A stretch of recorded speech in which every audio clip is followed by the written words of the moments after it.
Jumatano ya juma la 21 la mwaka. Injili ambayo inatuongoza kwenye tafakari yetu ya leo inatoka kwa mwinjili Mathayo sura ya 23 aya ya 27 hadi 32. Karibu ndugu zangu wapendwa katika tafakari ya neno la Mungu. Katika injili ya leo, Yesu anaendelea kutoa maonyo yake kwa waandishi na Mafarisayo. Ni muhimu kuelewa kwamba lengo la Bwana wetu Yesu Kristo halikuwa kuwadharau, kuwavunjia heshima au kuharibu hadhi ya hawa viongozi wa dini mbele ya watu. Yesu hakuwa na chuki dhidi yao. Maonyo haya yanatokana na upendo wake kwa watu. Anawaonya ili kuwalinda watu wasipotoshwe na mafundisho na mfano mbaya wa hawa viongozi wa kidini. Yesu anataka kuwaokoa watu, na wakati huo huo anawapa hawa viongozi wa dini nafasi ya kutubu na kumrudia Mwenyezi Mungu. Leo tunasikia maonyo mawili ya mwisho kati ya yale 7 ambayo Bwana wetu Yesu Kristo aliwapatia. Kwanza anawaambia, ninyi ni kama makaburi yaliyopakwa chokaa. Kwa nje yanaonekana mazuri, lakini ndani yamejaa mifupa ya watu na uchafu wa kila namna.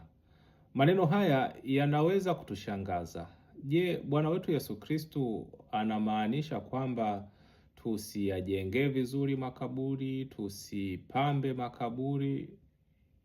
Hapana, halikuwa lengo la Bwana wetu Yesu Kristo.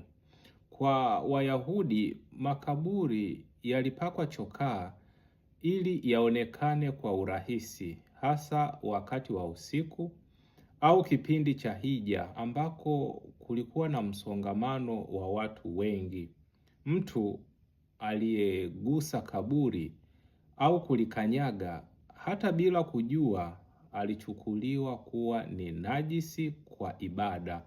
Kwa hiyo kupaka makaburi chokaa kulikuwa ni njia ya kuwalinda watu wasiangukie katika unajisi kwa bahati mbaya, na waliyapaka ili yaweze kuonekana wazi. Kwa hiyo Yesu hakosoi makaburi yaliyopakwa chokaa.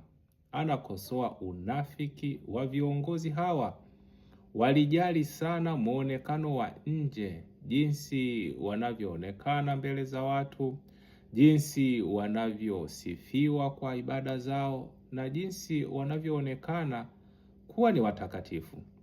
Lakini hawakujishughulisha na usafi wa mioyo yao. Ndani walikuwa wamejaa kiburi, tamaa, ubinafsi, na walikuwa hawatendi haki kwa watu, hasa kwa wale ambao walikuwa ni wahitaji au wale ambao walikuwa hawana watu wa kuwasaidia. Ndugu zangu, hili fundisho linatuhusu sisi pia, kwamba Mungu hapimi utakatifu wetu kwa kile kinachoonekana nje pekee. Anaangalia moyo. Tunaweza kuvaa vizuri, kuhudhuria misa kila Jumapili, kushiriki katika vyama vya kitume na hata kuongoza sala mbalimbali.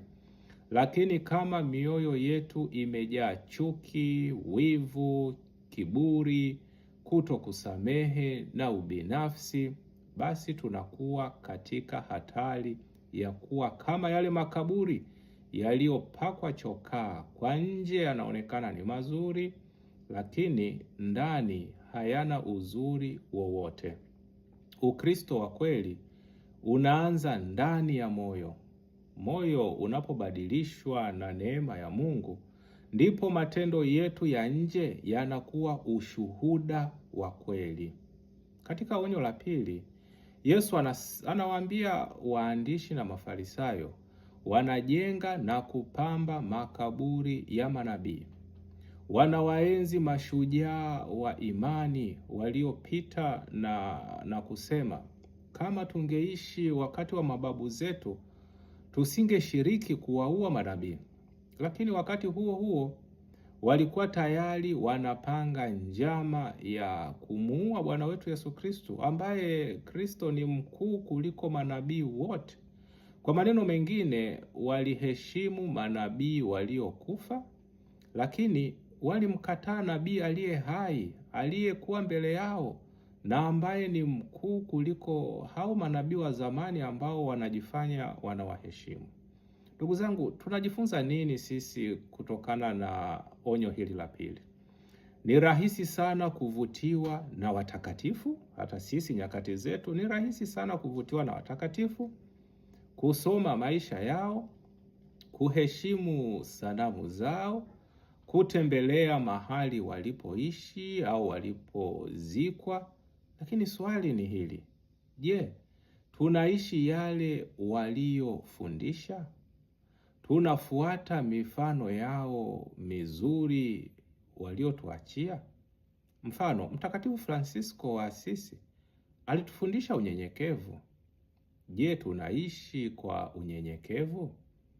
Mtakatifu Teresa wa Calcutta alitufundisha upendo kwa maskini. Je, tunamuona Kristo kupitia wahitaji kama alivyofanya Mtakatifu Teresa? Watakatifu hawakupewa heshima kwa sababu walikuwa maarufu, bali kwa sababu waliishi Injili kwa uaminifu. Ndugu zangu, Yesu anatukumbusha kwamba hatupaswi kuridhika na muonekano mzuri wa nje wala kuvutiwa tu na watakatifu wa zamani. Tunaitwa kuwa na mioyo safi na kuishi mafundisho yao katika maisha yetu ya kila siku. Leo tumuombe Bwana atuondolee kila aina ya unafiki, atusaidie kusafisha mioyo yetu kabla ya kujishughulisha na muonekano wa nje, na atupe neema ya kuishi yale ambayo watakatifu walituonyesha kwa mifano yao, ili nasi siku moja tuhesabiwe miongoni mwa watakatifu wa Mungu. Akubariki na kukulinda Mungu Mwenyezi, Baba na Mwana na Roho Mtakatifu. Amina.